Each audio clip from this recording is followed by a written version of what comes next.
Olá, eu sou Viviane Cesarino e começa agora o Memórias do Poder Legislativo. Uma das palavras mais exaltadas neste ano eleitoral é democracia. A gente escuta a toda hora, na boca dos candidatos principalmente. E o eleitor? Será que ele sabe que este processo, realmente um orgulho para o país, tem que ser a cada dia fortalecido? Uma das formas de fazer isso é resgatando o passado. Então, bem-vindo ao programa que nasceu para isso. E quem nos ensina a aperfeiçoar esta tarefa é a professora Beatriz Pardi. Bia Pardi, como é conhecida, foi 2 vezes deputada estadual e também subprefeita em São Paulo. Uma pessoa muito respeitada quando o assunto é a educação. Muito obrigada pela presença da senhora aqui hoje no Memórias. Eu achei muito interessante participar do programa. Fui convidado pelo deputado Tonico Ramos e falei, não, quero fazer sim, porque resgatar a memória, preservar a memória é fazer história. Com certeza. E a senhora concorda com essa abertura que a gente falou, que a grande aula é aprender com a democracia todo dia? E não é uma tarefa fácil, não é? A construção da democracia, principalmente num país que viveu 20 anos de ditadura militar. De uma certa forma a gente desaprende um pouco, não é? Porque a situação leva a isso. Mas esse processo de reconstrução, de abertura da democracia é um processo que fundamentalmente é de participação, não é? Quanto mais as pessoas participam da política, do debate, de conselhos, mais a democracia é fortalecida e a cada momento crescente. É bom sempre a gente reafirmar isso, que o importante é a participação no processo de construção da democracia. Qual é a participação do parlamento, por exemplo, na opinião da senhora, nessa construção da democracia diária, nesse exercício, né, de fortalecimento? Então, o parlamento, especialmente a Assembleia Legislativa, como um poder, não é? Um poder mais ou menos, porque na realidade injunções políticas acabam por limitar, não é, o processo de participação dos parlamentares, mas é um poder onde se constroem leis para aprimorar a democracia, onde se debate, não é, exatamente determinadas situações que leva também à questão da democracia. Enfim, o parlamento a Assembleia Legislativa tem um papel. Às vezes a gente critica porque esse papel não é totalmente, como que ele diria, não é pleno, esse papel que a Assembleia... Às vezes eu fico pensando, tem o Congresso Nacional e tem as câmaras municipais. E a Assembleia está no meio. E a Assembleia está às vezes parece que ela está num limbo, mas mesmo assim ela tem uma função, ela tem um papel a ser cumprido e que exatamente dá margem para essa construção da democracia também se fortalecer através dela. Quer dizer, apesar da distância que às vezes ela fica da população, que é uma coisa que a gente sente que as pessoas às vezes criticam nas ruas, esse distanciamento mesmo, e dos poderes limitados, como a senhora falou, existe uma grande importância. E principalmente quando o movimento social entende que aqui é um espaço que ele pode conquistar coisas, que ele pode conquistar através do debate, através da reivindicação, através da crítica, ele pode realmente ter ganhos aqui. Então, quando o movimento social vem para dentro da Assembleia, isso muda a cara da Assembleia. Ela fica viva, ela fica, aí sim, participando dessa construção democrática. Aí é bonito de ver. Aí é o que a gente sempre sonhou, não é? Quem viveu o período da ditadura, sempre sonhamos que a gente pudesse ter essas coisas todas abertas, postas na mesa para todo mundo falar, para todo mundo se empolgar, todo mundo batalhar, todo mundo lutar. E a gente tem momentos bastante significativos nesse processo. Quais que a senhora destacaria, assim? Aqui na nossa Assembleia, eu vou pegar um período que eu participei ativamente, que foi a luta dos professores. Em greve, eles ocuparam a Assembleia, né? Dormiram no meu gabinete. Foi uma... Muitos? O suficiente que cabia, né? Mas eram bastante. E foi uma luta árdua, mas foi uma forma de falar para o mundo, olha, nós precisamos ter realmente condições de trabalho melhores condições de trabalho. Nós precisamos ter salários mais dignos, nós precisamos ter uma série de reivindicações e a luta era por isso, né? Que era exatamente para que a educação tivesse prioridade, a educação fosse realmente uma coisa importante, né, para o governo, para os governos. Então essa foi uma coisa memorável, porque no final acabou entrando a tropa de choque, que foi o pedaço mais triste, mas... Para tentar expulsá-los daqui? Não, para tentar não, né, porque tropa de choque é difícil, Expulsa. Acaba expulsando. Mas depois a gente até teve algumas conquistas, né? Quer dizer, valeu a luta, valeu até a forma que às vezes as pessoas dizem, nossa, mas vocês ocuparam. Foi a maneira de chamar a atenção, foi a maneira de ouvir o grito, de ouvir a agonia, de ouvir a necessidade que a educação como um todo estava a exigir. E os professores se sentiram acolhidos? Se sentiram acolhidos, se sentiram bem, porque os deputados, tinham muitos deputados que, de vários partidos, não foi só do Partido dos Trabalhadores ao qual eu pertenço, de vários partidos, e eles realmente deram uma força para que a gente pudesse ter algum ganho ou alguma conquista. Isso a senhora está falando da década de 90, né? A senhora teve 2 mandatos aqui, de 91 a 95, de 95 até o comecinho do ano 2000. Então, o segundo exemplo que eu quero te dar é uma luta contra um processo que houve na Secretaria da Educação de municipalização das escolas. Foi feita de uma maneira intempestiva pelo governo e houve uma reação de pais, de alunos, dos professores contra isso que o governo estava impondo, né?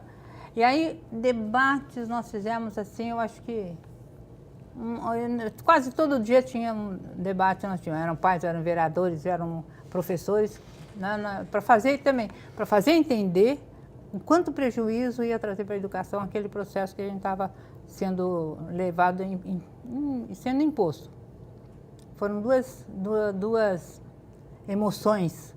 2 episódios. Porque eu não sei fazer política sem emoção, então estou sempre envolvendo o meu coração na política toda, na ação que eu parlamentar e tudo. Mas foi memorável também. É interessante a senhora dizer isso, porque eu também não sei fazer jornalismo sem emoção e ficar tão séria. Não. A gente tem que misturar porque faz bem, né? Assim como a gente na sala de aula, a gente traz tudo, né, para a sala de aula. Traz a tristeza e a alegria. Sente que é verdadeiro. E que adquirir conhecimento é uma coisa importante e pode ser feito de uma maneira gostosa. Estudar não é uma coisa que necessariamente seja sacrifício. Ele pode ser, dependendo de como o professor leva, qual é a pedagogia que ele tem, ele pode ser uma coisa gostosa, pode ser uma coisa alegre, pode ser uma coisa extremamente produtiva, que transforma a gente. Então, lecionar e fazer política são 2 coisas lindas. Agora, o que é mais fácil? Ou o que é mais difícil? Eu acho que eu não vou saber responder muito bem essa sua pergunta, o que é mais difícil. Quando a gente faz porque você escolheu, é muito mais leve. Só quando as coisas são impostas à revelia é que você sente. Então, como eu escolhi as 2, aliás, ser parlamentar não estava no meu horizonte primeiro. Na realidade, foram grupos de professores que avaliaram e falaram, precisamos ter alguém e você é esse alguém. Algum representante. Algum representante. Então, foi assim que eu vim parar aqui. Isso que eu já ia perguntar, como que a professora veio parar aqui? Então, não foi uma coisa organizada, dirigida, não. Ela apareceu no contexto mesmo de todas essas lutas que a gente estava no sindicato, né, e os companheiros, todos os companheiros, elas avaliaram que tinha que ter uma representação, uma defesa da educação pública. E aí fui indicada, fui escolhida e eles me elegeram, né, foram eles que me elegeram. Então eu me sentia uma representante da minha categoria aqui, né, nos 2 mandatos que eu cumpri. E como é que foi chegar sem a experiência política, Mas eu com a tinha experiência da anos sala de aula e com a experiência do sindicato também? Anos de sindicato, e o sindicato é uma escola também. Ela ensina, eu aprendi muito o processo de negociação. Foi no sindicato primeiro, porque aqui também é um palco de negociação. A senhora acha que essa negociação é essencial para fazer política? Precisa, porque... Saber negociar. Saber negociar, saber quando avançar, quando recuar, o que fazer valer, quer dizer, elencar determinados valores para batalhar, para fazer o embate. Então, é um palco de negociação. Então, eu tive esse aprendizado. Depois vim para cá, eu tenho a impressão que eu sou um pouquinho metida. Então, Por quê? Porque eu cheguei e achei que ia dar conta. Não arrogantemente, não é isso, mas me sentia suficientemente amadurecida para enfrentar aquilo e dizer, olha, eu vou fazer o melhor. Eu acredito que eu, pelo menos, dei o melhor de mim nessa batalha. Então, foi muito importante, foi um outro aprendizado. Agora, Bia, também tem uma questão de ter muitas ideias, ter muita vontade, por exemplo, chegar aqui cheia de garra para representar os professores e batalhar por todas as necessidades que eles tinham e ainda têm, né, que a gente vai chegar nessa, no que mudou. Mas tem também a questão daquilo que você me falou logo no começo, da limitação dos projetos de lei. Como é que você conseguiu organizar isso? Nós tínhamos 2 obstáculos. Um intransponível, que era a questão legal, o que compete ao parlamento e o que ele não pode fazer. Então tem uma série de... Não basta querer. Não basta querer, não adianta. Vira inconstitucional, porque a Constituição determina o que é válido para cada instância. Então, esse obstáculo é praticamente intransponível. Ele serve, muitas vezes, você utiliza para fazer exatamente essa visibilidade do problema. E o outro é político. Aí é político, e aí o embate é de uma outra natureza. Porque ideológica, de repente, partidária. Exato. Aí são outros 500. Outros 500. Mas esses são mais maleáveis. Não é? Porque não tem um impedimento legal de você fazer determinadas coisas. Tem um impedimento político, porque a maioria não concorda, pronto. Acabou. Mas esse impedimento legal frustrou a senhora um pouquinho no começo? Não conseguir fazer determinada lei, ter uma ideia e querer... Não, você sabe que quando eu fiz a primeira campanha, eu dizia para todos os meus companheiros e companheiras, falei, eu vou estar 40% dentro da Assembleia e 60% fora. O que é esse fora? É cumprindo a solicitação do movimento. Qualquer que fosse o movimento, qualquer que fosse a área. Então, se o movimento de moradia me solicitasse, eu estava lá presente. Professores, eu estava lá. Então, porque é alimentar a própria criatividade da gente com esse contato. Então, eu cumpri isso, eu fiz.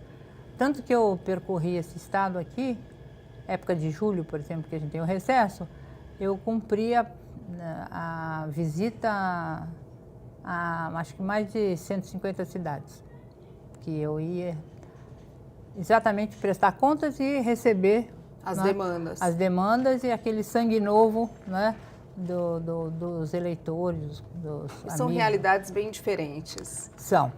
É bastante diferente. Então, mas eu me senti muito bem fazendo esse tipo de coisa, né? Contribuía com o partido, né? Também nas necessidades que eles apresentavam.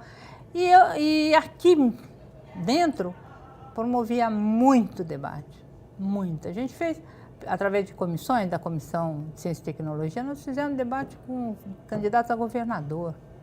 Nós promovíamos uma série de atuações, né? E enchia a casa e trazia, e era muito efervescente. Então, esse espaço a gente tem que aproveitar.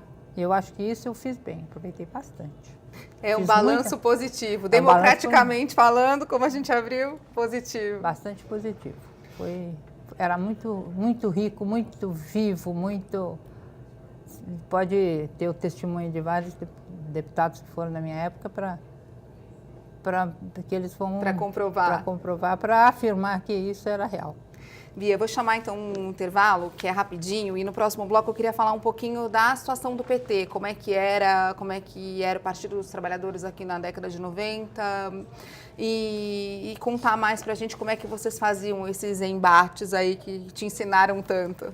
Tá bom? Tá ótimo. Daqui a pouquinho então a gente volta com mais Memórias do Poder Legislativo, não sai daí, até já!